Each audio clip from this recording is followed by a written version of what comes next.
नमस्कार, आप देख रहे हैं आपका अपना चैनल भिवानी हलचल और खबरों के संग में मैं मनोज कुमार। आइए डालते हैं नजर आज के समाचारों पर। आम आदमी पार्टी द्वारा संगठन को मजबूती देने के उद्देश्य से प्रदेश स्तर पर बड़ी तेजी से और गंभीरता से कार्य किया जा रहा है। इस कड़ी में भिवानी की नई अनाज मंडी में 3 सितंबर को शपथ ग्रहण समारोह का आयोजन किया जाएगा। कहा जा रहा है कि इस समारोह में अरविंद केजरीवाल और भगवत मान नव नियुक्त पदाधिकारियों को शपथ दिलवाएंगे। पत्रकार वार्ता को संबोधित करते हुए आप जिला अध्यक्ष गीता सोरान ताखलान ने बताया कि 3 सितंबर को होने वाले शपथ ग्रहण समारोह में जन सैलाब उमड़ेगा तथा कार्यक्रम में हजारों की संख्या में भीड़ अपने नेता को सुनने के लिए पहुंचेगी। उन्होंने कहा कि देश को आजाद हुए 77 साल हो गए, लेकिन आज तक कुछ परिवारों ने ही देश में अपनी मनमानी की है। ऐसे में आपने सत्ता हासिल की नहीं, व्यवस्था परिवर्तन की लड़ाई छेड़ी है, जिसमें प्रदेश का, देश का प्रत्येक नागरिक आपका साथ देने को आतुर है। उन्होंने कहा कि आपने दिल्ली व पंजाब में शिक्षा, स्वास्थ्य, महिला विकास को लेकर जो कार्य किए वो जनता के समक्ष हैं तथा अब न केवल हरियाणा बल्कि प्रदेश भर में जनता आपको एक मजबूत व ईमानदार विकल्प के रूप में देखने लगी है। इस दौरान बुआनीखेड़ा ब्लॉक अध्यक्ष रविंद्र धानक, हनुमान प्रसाद रोहिल्ला, तोशाम ब्लॉक अध्यक्ष राकेश बंजारा, दयानंद लोहारू से सुरेश फौजी इत्यादि ने कहा कि इस कार्यक्रम को सफल बनाने के लिए आप द्वारा सभी जरूरी तैयारियां पूरी कर ली गई हैं। गीता सोरान लाखलान, आम आदमी पार्टी जिला अध्यक्ष। आज ये जो प्रेस कॉन्फ्रेंस रखी गई है, इसमें मैं मीडिया के माध्यम से सभी श्रोताओं को, पूरे भिवानी जिले के वासियों को बताना चाहती हूँ, 3 सितंबर को आम आदमी पार्टी के राष्ट्रीय संयोजक, दिल्ली के लोकप्रिय मुख्यमंत्री माननीय अरविंद केजरीवाल जी व पंजाब के लोकप्रिय मुख्यमंत्री भगवंत मान जी भिवानी में न्यू सर्कल इंचार्ज सभी नवनियुक्त पदाधिकारियों को शपथ दिलाने के लिए भिवानी में पहुंच रहे हैं। और मैं आप सभी को बताना चाहती हूं कि हरियाणा में आम आदमी पार्टी बड़ी तेज गति से एक बड़ा और मजबूत संगठन तैयार करने जा रही है। 4000 पदाधिकारी नियुक्त कर चुकी है। अभी 30 अगस्त को 1400 पदाधिकारी सर्कल इंचार्ज नियुक्त किए हैं आम आदमी पार्टी ने। और अभी आम आदमी पार्टी के राष्ट्रीय संयोजक माननीय अरविंद केजरीवाल जी, भगवत मान जी भिवानी में सभी नवनियुक्त पदाधिकारियों को, सर्कल इंचार्ज को शपथ सम्मान समारोह में शपथ दिलवाने के लिए पहुंच रहे हैं। और मैं पूरे हरियाणा प्रदेशवासियों को, भिवानी जिले के सभी साथियों से यही निवेदन करती हूं कि जो भी आम आदमी पार्टी के राष्ट्रीय संयोजक माननीय अरविंद केजरीवाल जी को चाहने वाले हैं, आम आदमी पार्टी को चाहने वाले हैं, जो आम आदमी पार्टी का संगठन मजबूत करना चाहते हैं, परिवार को बढ़ाना चाहते हैं, उन साथियों से भी निवेदन है, आए आम आदमी पार्टी का परिवार और कुनबा बढ़ाने का काम करें, आम आदमी पार्टी का संगठन मजबूत करने का कार्य करें। इसमें जुटे हुए हैं और लगभग जिम्मेवारियां पूरी कर दी गई है, क्योंकि ये लड़ाई कोई सत्ता हासिल करने की लड़ाई नहीं है, ये लड़ाई व्यवस्था परिवर्तन करने की है। हमारे देश को 77 साल हो गए आजाद हुए, लेकिन अब तक वो पुराना जो है कुछ ही परिवारों का कब्जा है सत्ता के ऊपर। तो ये सत्ता परिवर्तन की लड़ाई नहीं बल्कि व्यवस्था परिवर्तन की लड़ाई है। तो इसके लिए सारे जी जान से जुटे हुए हैं और हमारे लोकप्रिय नेता आएंगे तो उसके लिए तो सभी दिल से लगे हुए हैं, तो इसमें कोई कमी नहीं छोड़ी जाएगी। LIC की स्थापना दिवस पर एक रक्तदान शिविर का आयोजन किया गया। इस रक्तदान शिविर में 22 युवाओं ने रक्तदान किया।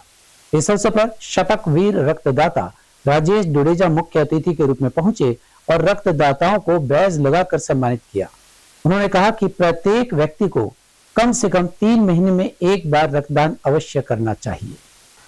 रक्तदान शिविर LIC एजेंट महेश कुमार द्वारा आयोजित किया गया। रक्तदान शिविर में बतौर मुख्य अतिथि रक्तवीर रक्तदाता राजेश डुडेजा पहुंचे और उन्होंने रक्तदाताओं को बैज लगाकर सम्मानित किया। इस मौके पर राजेश डुडेजा ने कहा कि यहाँ आयोजित रक्तदाता शिविर में युवाओं ने बढ़ चढ़कर अपनी भागीदारी दिखाई है तथा शिविर में 22 यूनिट रक्त एकत्रित किया गया है। उन्होंने कहा कि किसी भी व्यक्ति द्वारा किया गया रक्तदान किसी न किसी जरूरतमंद की जान बचाने के काम आता है, इसलिए प्रत्येक व्यक्ति को 3 माह में एक बार रक्तदान अवश्य करना चाहिए। उन्होंने कहा कि कुछ लोगों में भ्रांतियां हैं कि रक्तदान करने से शरीर में कमजोरी आती है, लेकिन ऐसा नहीं है। LIC 1 सितंबर 1956 को LIC की स्थापना रची गई थी। उसके उपलक्ष्य में हमारे सभी साथियों ने आज ब्लड डोनेशन कैंप लगाया है, जिसमें 20 के आसपास तो ब्लड साथी दे चुके हैं और अभी आने बाकी हैं और अब देने जा रहे हैं। आज का मुख्य यही है कि ये दिन हमारे लिए बहुत ही विशेष दिन माना जाता है, एज एक फेस्टिवल त्योहार की तरह। LIC के 67वें स्थापना दिवस पर रक्तदान शिविर का आयोजन महेश कुमार जी द्वारा किया गया है, जिसमें युवा रक्तदाता बढ़ चढ़कर भाग ले रहे हैं। तब वो 20-22 रक्तदाता रक्तदान कर चुके हैं। रक्तदाताओं का आना जारी है और मैं डेंगू का समय चल रहा है, शहर के लोगों से प्रार्थना करूंगा कि जब भी मेरे द्वारा कोई सूचना आप तक पहुंचे तो ब्लड बैंक में पहुंचकर रक्तदान करें और किसी का अनमोल। प्रजापिता ब्रह्म कुमारी ईश्वरीय विश्वविद्यालय रुद्रा कॉलोनी के दिव्य भवन में रक्षाबंधन कार्यक्रम आयोजन किया गया। इस अवसर पर बीके रजनी बहन ने रक्षाबंधन की शुभकामनाएं देते हुए कहा कि ब्रह्म कुमारी संस्था प्रतिवर्ष रक्षाबंधन के पावन त्योहार को बड़ी धूमधाम से मनाती है और सभी अधिकारियों को भी राखी बांधी जाती है। इस अवसर पर हमने जीवन के प्रत्येक क्षेत्र में आध्यात्मिक, प्रशासनिक, सामाजिक, शैक्षणिक, चिकित्सा, राजनीतिक, समाज के हाशिए पर रहने वाले दिव्यांग बच्चों को राखी बांधकर प्रेम, सद्भावना, सुख, शांति का संदेश दिया। ब्रह्मा कुमारी संस्था केवल तनाव मुक्त जीवन ही नहीं बल्कि हर एक क्षेत्र में यह भी संदेश देते हैं कि जब स्वयं को समझेंगे तभी स्व परिवर्तन से लेकर विश्व परिवर्तन लाएंगे। इसलिए यह आध्यात्मिक राखी बांधते हुए यह संदेश दिया कि हम सब एक पिता परमात्मा की संतान, आपस में भाई भाई हैं। इसलिए मर्यादा की राखी बांधकर सबको खुश रहने की मिठाई खिलानी है। रक्षा सूत्र की इस श्रृंखला में हमने SP भ्राता वरुण सिंगला जी को, महंत श्री चरणदास महाराज जी को, CID ऑफिसर सुनील कुमार चौहान जी को, हरियाणा शिक्षा बोर्ड के सचिव को, चौधरी बंसीलाल विश्वविद्यालय के वाइस चांसलर इत्यादि सबको राखियां बांधी है। रक्षाबंधन का पर्व ब्रह्मा कुमारी संस्था 1 महीना पहले मनाना शुरू कर देती है, तो हमें भी 10 दिन से लगातार हम इस रक्षाबंधन के पर्व को बड़े धूमधाम से मना रहे हैं, क्योंकि रक्षाबंधन का पर्व केवल भाई बहन के प्यार का प्रतीक नहीं है, बल्कि एकता, सद्भावना, शांति और सहयोग की निशानी भी है। इसलिए हम जीवन के हर क्षेत्र में, चाहे हम सामाजिक देखें, आर्थिक या राजनीतिक, हर जगह पर जा जाकर, यहाँ तक कि गरीब तबके में और दिव्यांग जो हाशिए पर बच्चे हैं उन लोगों तक जाकर के भी हम राखी बांधते हैं। और राखी बांधने के पीछे एक संदेश है। वो संदेश यही है कि हम सब इस सृष्टि पर केवल रोल प्ले करने आए हैं और रोल प्ले करते हुए कभी कभी हम इस दुनिया की बुरी आदतों के शिकार हो जाते हैं। तो अगर हम इस तिलक को लगाते हैं, राखी को बांधते हैं, तो राखी है प्रेम का प्रतीक और तिलक है आत्म समृद्धि का प्रतीक। तो आत्म समृद्धि अर्थात परमात्मा की हम सब संतान हैं, हम सब भाई भाई हैं। इसलिए हर एक को ये संदेश देते हैं कि जीवन में हम सफल तब हो सकते हैं, हम कामयाबी तब ले सकते हैं जब हम दुआएं देंगे और दूसरी बात हर एक को आत्मिक दृष्टि से देखेंगे, समझेंगे कि एक पिता की संतान है हम, इसलिए हमें प्यार बांटना है और मुख मीठा कराना है, एक दूसरे को सहयोग देकर, एक दूसरे को खुशियां बांटकर। तो ये है ब्रह्मा कुमारी इसका संदेश। रक्षाबंधन का पर्व ब्रह्मा कुमारी संस्था 1 महीना पहले मनाना शुरू कर देती है, तो हमें भी 10 दिन से लगातार हम इस रक्षाबंधन के पर्व को बड़े धूमधाम से मना रहे हैं, क्योंकि रक्षाबंधन का पर्व केवल भाई बहन के प्यार का प्रतीक नहीं है, बल्कि एकता, सद्भावना, शांति और सहयोग की निशानी भी है। इसलिए हम जीवन के हर क्षेत्र में, चाहे हम सामाजिक देखें, आर्थिक या राजनीतिक, हर जगह पर जा जाकर, यहाँ तक कि गरीब तबके में और दिव्यांग जो हाशिए पर बच्चे हैं उन लोगों तक जाकर के भी हम राखी बांधते हैं। और राखी बांधने के पीछे एक संदेश है। वो संदेश यही है कि हम सब इस सृष्टि पर केवल रोल प्ले करने आए हैं और रोल प्ले करते हुए कभी कभी हम इस दुनिया की बुरी आदतों के शिकार हो जाते हैं। तो अगर हम इस तिलक को लगाते हैं, राखी को बांधते हैं, तो राखी है प्रेम का प्रतीक और तिलक है आत्म समृद्धि का प्रतीक। तो आत्म समृद्धि अर्थात परमात्मा की हम सब संतान हैं, हम सब भाई भाई हैं। इसलिए हर एक को ये संदेश देते हैं कि जीवन में हम सफल तब हो सकते हैं, हम कामयाबी तब ले सकते हैं जब हम दुआएं देंगे, और दूसरी बात हर एक को आत्मिक दृष्टि से देखेंगे, समझेंगे कि एक पिता की संतान है हम, इसलिए हमें प्यार बांटना है और मुख मीठा कराना है, एक दूसरे को सहयोग देकर, एक दूसरे को खुशियां बांटकर। तो ये है ब्रह्मा कुमारी इसका संदेश। भिवानी में रेलवे लाइन क्रॉस करते समय अचानक ट्रेन की चपेट में आ जाने से एक व्यक्ति की मौत हो गई, जिसमें अज्ञात व्यक्ति का शरीर 2 हिस्सों में बट गया। सूचना मिलने पर पुलिस मौके पर पहुंची और शव को कब्जे में लेकर भिवानी के नागरिक सामान्य अस्पताल में शिनाख्त के लिए रख दिया गया। मामले की जानकारी देते हुए जांचकर्ता ने बताया कि सूचना मिली थी कि ट्रेन की चपेट में व्यक्ति आ गया है, जिस पर सूचना पाकर पुलिस मौके पर पहुंची है। मृतक ने हरे रंग की टी-शर्ट और ब्लैक पैंट पहने हुए था। जिस किसी को इस शख्स की जानकारी हो वो अस्पताल से संपर्क करे और उसकी पहचान करे। ये सर आज सुबह करीब 6:30 बजे हमारे पास एक रेलवे स्टेशन मास्टर का एक मेमो आया था। उस मेमो के ऊपर किलोमीटर नंबर 84 का 5-6 मध्य रेलवे स्टेशन भिवानी और बाईपास भिवानी के बीच नहरों से आगे एक कोई अननोन आदमी की डेड बॉडी मिली थी, जो कि आने जाने वाले ने भी दिखाई, लेकिन शनाख्त नहीं है उसका।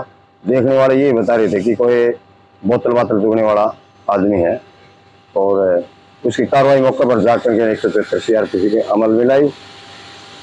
और कैसे कपड़े पहने? ये जी इसके कपड़े थे जी, गले में टी-शर्ट बारंग हरी और कमर में पजामी लोअर गहरी हरी नल्ली कुचली।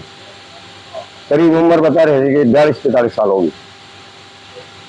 क्या फील करेंगे सर हम इसके? सर हमें कार्रवाई 173 CRPC अमल में ला करके इसका पोस्टमार्टम किया जाना जरूरी है, और पोस्टमार्टम जीएस भिवानी में रखवा कर पोस्टमार्टम किया जा रहा है, रखी जाएगी। हाँ, इसको 72 घंटे बाद पोस्टमार्टम 72 घंटे के लिए जीएस मोर्चरी में रखवाया गया है जी। जिसकी शनाख्त हेतु जो शनाख्त होगी तो अपना जीएस भिवानी या चौकी GRP भिवानी में। शुक्रवार को सर्व कर्मचारी संघ बैनर तले चौधरी बंसीलाल सामान्य अस्पताल में ठेका प्रथा पर लगे कर्मचारियों ने अपनी विभिन्न मांगों को लेकर अस्पताल परिसर में जोरदार नारेबाजी की। इस बारे में भिवानी की सड़कों पर नारेबाजी करते हुए इन सभी कर्मचारियों ने लघु सचिवालय पहुंचकर उपायुक्त भिवानी को एक ज्ञापन भी सौंपा।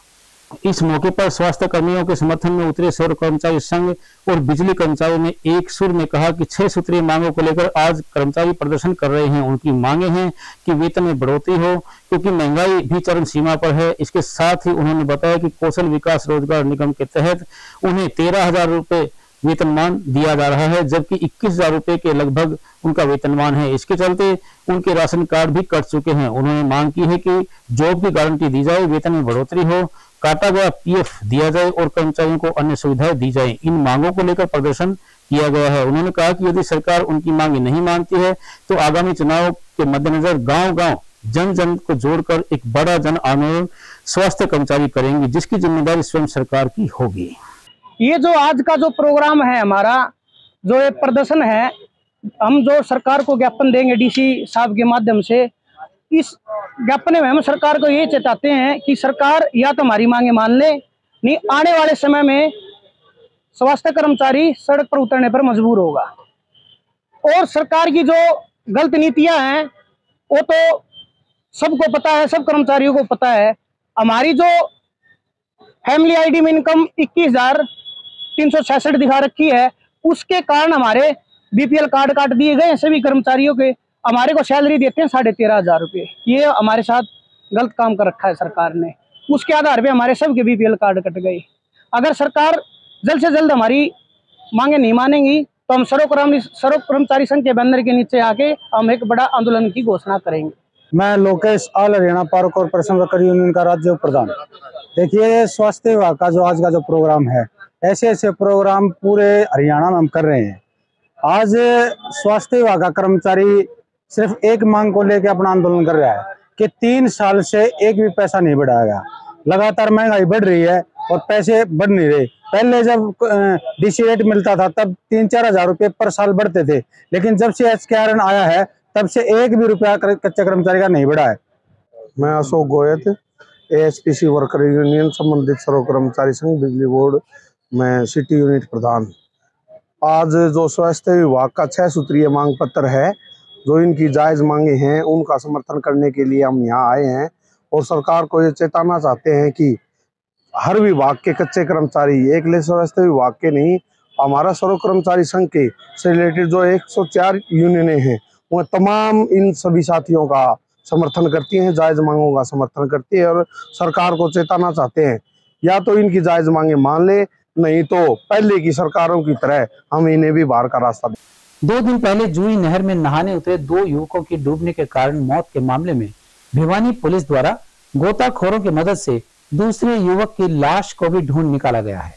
इस बारे में पुलिस अधिकारी ने बताया कि दूसरे युवक की लाश को लोहानी हेड से बरामद किया गया है। आपको बता दें कि 30 अगस्त को 2 दोस्त गांव बड़ीसरा निवासी सुंदर और यशवंत नहर में नहाने उतरे थे, लेकिन तेज बहाव के चलते उनकी डूबने से मौत हो गई। इसकी सूचना पुलिस को दी गई थी। पुलिस टीम मौके पर पहुंची और गोताखोरों की मदद से केवल यशवंत को बाहर निकालकर लाया गया, जिसकी डूबने से मौत हो चुकी थी, लेकिन सुंदर बहाव में बह गया। लेकिन अब सुंदर की लाश को भी कड़ी मशक्कत के बाद ढूंढ निकाला गया है। वहीं पुलिस जांचकर्ता ने बताया कि कल देर रात सुंदर की लाश को लोहानी हेड से गोताखोरों की मदद से बाहर निकाला गया है, जो कि सुखपुरा नहर में 30 अगस्त को डूब गया था, जिसे पोस्टमार्टम के लिए अस्पताल में लाया गया है।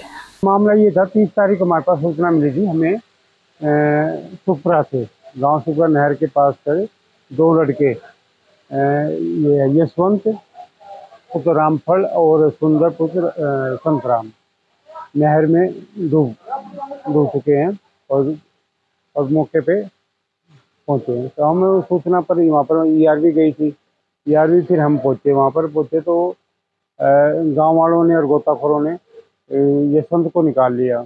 यशवंत को निकाल के फिर हम उसको ले आए GH भिवानी में, जिसका 31 तारीख को पोस्टमार्टम करवाया गया।